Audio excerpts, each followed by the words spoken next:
adik, itu kalian harus biasakan kalian berbuat sesuatu yang positif. Insya Allah nanti adik kalian akan meniru, kakak saya kayak gini, saya juga ikutan. Anak kecil kan seperti itu kan ya. Dan biasanya otak anak kecil itu akan masuk ke alam bawah sadar otomatis. Itu tersimpan sampai dia tua pun akan tersimpan. Otomatis anak kecil, makanya hati-hati nih. Ya. Kalau kalian oke lah, misalnya kalian ngomongnya pasar dengan teman sebaya kalian, oke nggak masalah. Selama mereka sudah saling mengerti, artinya nggak tersinggung dengan perkataan kalian. Nah, ketika kalian ngobrol dengan teman kalian, misalnya ada teman kalian main ke rumah ya, misalnya kalian ngobrol karena sudah sangat akrab, akhirnya ngobrolnya apa namanya kasar, tapi ada bersama teman jadi biasa aja, dan itu didengar oleh anak kecil, misalnya ada adik kalian, nah itu berbahaya. Ya. Kita kalian mau ngobrolnya akrab dengan teman, ya cerita dulu. Ya. Kalau misalnya nggak ada sama-sama, ya oke lah, masalah. Teman dengan bahasa kalian. Yang mungkin kalau ada orang lain yang melihat, oh kasar banget, padahal kalian tidak seperti itu maksudnya ya. Nah, kalau bisa di publik atau di depan orang lain jangan. Kecuali kalau kalian memang sudah dekat dengan teman kalian.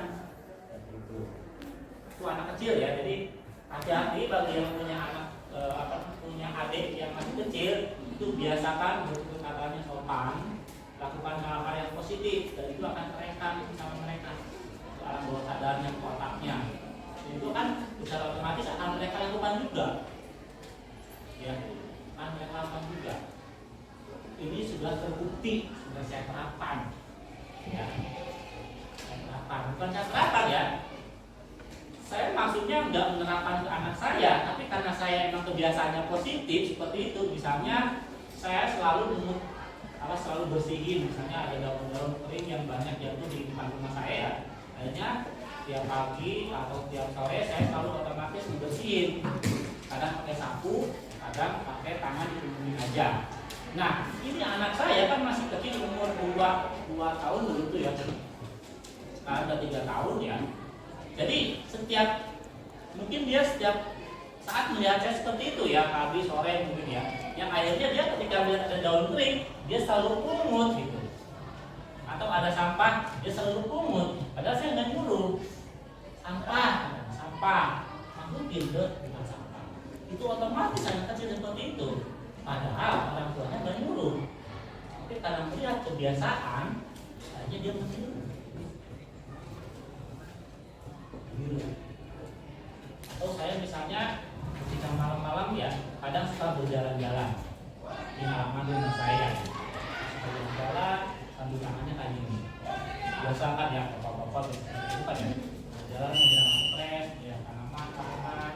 Mungkin saya melihat ya dari dalam jendela ya, akhirnya dia juga ngikutin.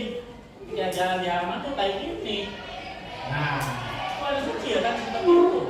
Supaya kalau saya melakukan hal yang negatif gitu, yang hari dan tidak anak saya, harus ya. Jadi tolong ya kalian, apalagi kalian perempuan nih ya, calon ibu ya, harus bisa. Iya, calon ibu. Kalian nggak mau jadi ibu? Iya, itu udah kalian ya. Jadi seorang ibu itu anugerah ya. Anugerah.